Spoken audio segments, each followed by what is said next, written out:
In this week's reading, we looked at the African diaspora, a term that was particular to communities around the Mediterranean. Later we see the term diaspora as being used to describe a group of people which still have a connection to their homeland. This term was later adopted by scholars to convey the African and Black studies.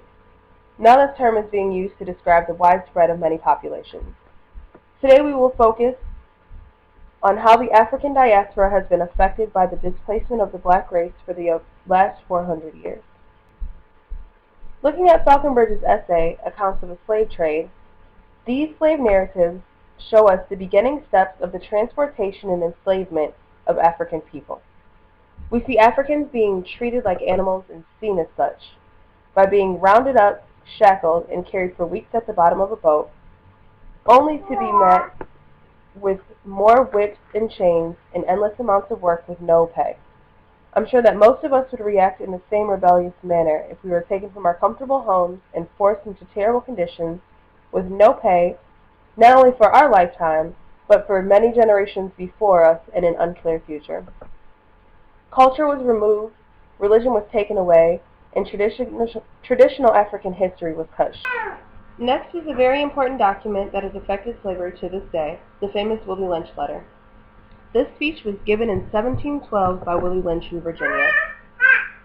This letter addressed how to keep Black people enslaved by mental control. He prized himself for having a foolproof method for controlling Black slaves for at least 300 years. This can be done by making Black people fight against one another because of differences: age, shade of skin,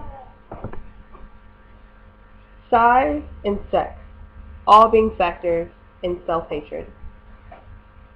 Not only making Black people hate themselves, but hate one another. When slave masters got a hold of this information, they programmed Black people to be more like themselves by fearing and hating each other. This was another way in which white people helped create what they feared the most. Lastly, we look at James Baldwin's piece, Who is a Nigger?, where we see Baldwin use the word nigger, which is now defined as the most offensive word in English. The other definition would be a Black person or a member of any dark-skinned people. In this piece, we see Baldwin take the term nigger and really break down its history. This word was created by white people to describe Africans, which they feared because they had no knowledge of African people. The only piece of knowledge they had was through brutal actions with Africans.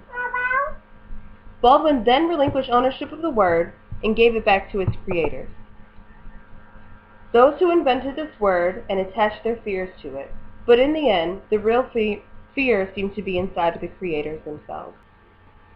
We see that the African diaspora not only disconnected African people from land, but left Africans without true identity.